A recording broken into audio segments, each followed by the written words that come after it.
Shalom Bapak Ibu Saudara yang dikasihi Tuhan. Seri pengajaran hari ini berjudul Menggerakkan Hati Mencintai Tuhan.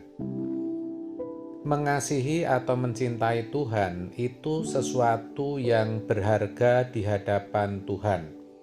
Orang yang mencintai Tuhan pasti beruntung, diberkati, dilindungi, bahkan pasti diangkat Tuhan dalam kemuliaannya. Roma 8 ayat 28 menyiratkan akan hal ini, di mana dikatakan kita tahu sekarang bahwa Allah turut bekerja dalam segala sesuatu untuk mendatangkan kebaikan bagi mereka yang mengasihi Dia, yaitu bagi mereka yang terpanggil sesuai dengan rencana Allah. Maka kita harus mengerti bahwa Tuhan tidak menjadikan manusia sebagai makhluk yang seperti robot dan dikendalikan dengan remote control, bukan. Manusia mengatur dirinya sendiri dan memiliki kehendak bebas. Coba kalau seseorang di dalam keputusan, tindakan, nasib, dan takdirnya ditentukan oleh sesuatu dari luar dirinya, bukankah ia tidak perlu bertanggung jawab, saudara? Itulah sebabnya hal mengasihi Tuhan adalah hal yang ada di dalam otoritas atau kedaulatan masing-masing individu. Ini sangat penting kita mengerti. Maka tidak berlebihan kalau berulang-ulang Alkitab menuliskan bahwa manusia harus mempertanggungjawabkan hidupnya di hadapan Tuhan. Salah satunya dalam 2 Korintus 5 ayat 9-10 dikatakan demikian. Sebab itu juga kami berusaha, baik kami diam di dalam tubuh ini maupun kami diam di luarnya, supaya kami berkenan kepadanya. Sebab kita semua harus menghadap tahta pengadilan Kristus, supaya setiap orang memperoleh apa yang patut diterimanya, sesuai dengan yang dilakukannya dalam hidupnya ini, baik ataupun jahat. Ini berarti manusia memiliki kehendak bebas yang mana setiap perbuatannya harus dipertanggungjawabkan. Manusia tidak bertanggung jawab atas perbuatan orang lain, melainkan atas perbuatannya sendiri sesuai dengan yang dilakukannya dalam hidupnya ini, baik ataupun jahat. Dengan kalimat lain, nasib manusia ditentukan oleh dirinya sendiri, bukan ditentukan faktor eksternal atau faktor dari luar dirinya. Sedangkan yang namanya hati itu ada dalam wilayah atau kendali individu.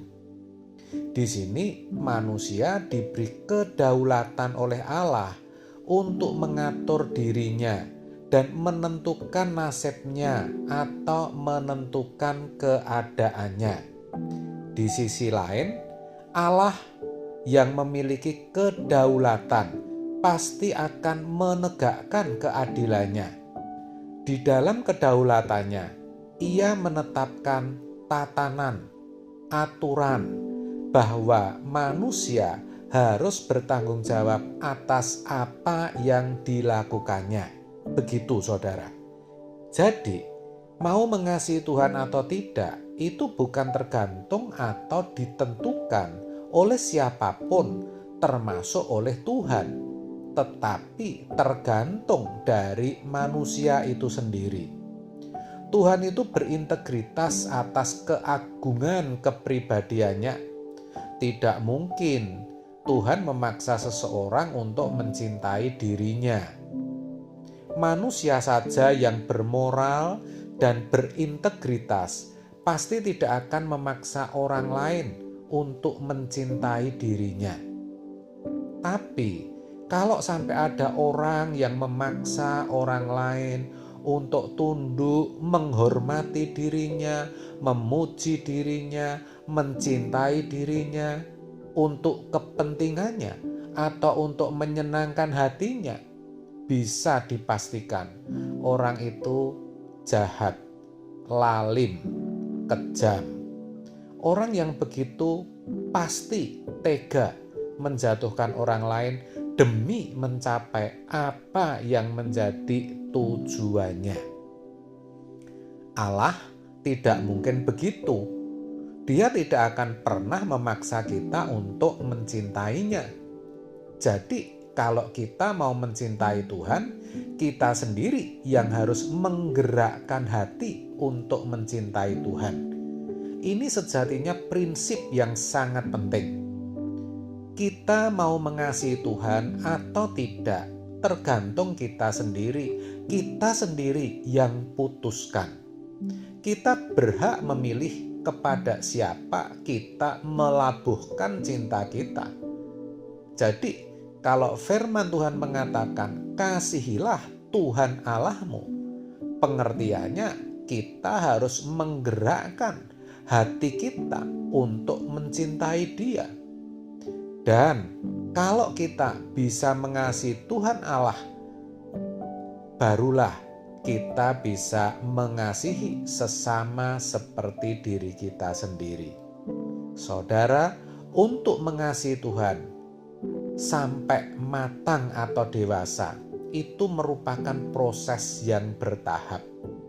Jadi, jangan sampai kita pasif dan berhenti menggerakkan hati kita untuk mencintai Tuhan. Maka kuncinya yang pertama, kita yang menggerakkan.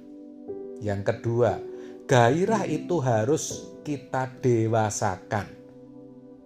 Pertanyaannya, sudahkah kita menggerakkan cinta kita kepada Tuhan? Sebab di sekitar kita banyak objek yang mempesona dan merangsang kita untuk membangkitkan cinta kita kepada apa yang ada di sekitar kita. Juga masalahnya, kita sudah terlanjur ada dalam percintaan dunia. Irama jiwa kita sudah tercemar oleh virus dunia. Impuls atau rangsang pesona dunia terlanjur memikat hati kita. Padahal firman Tuhan jelas mengatakan, barang siapa mencintai dunia ini dan apa yang ada di dalamnya, cinta Bapa tidak ada pada orang itu. Ini berarti ruangan cinta untuk Bapa tidak ada lagi, karena ruangan cintanya telah terisi untuk dunia. Maka sesungguhnya hati kita harus kita bekukan untuk dunia dan kita lumerkan untuk Tuhan. Supaya kita tidak lagi mencintai dunia, tetapi kita bisa mencintai Tuhan saja. Kita bisa menggerakkan hati kita untuk mencintai Tuhan.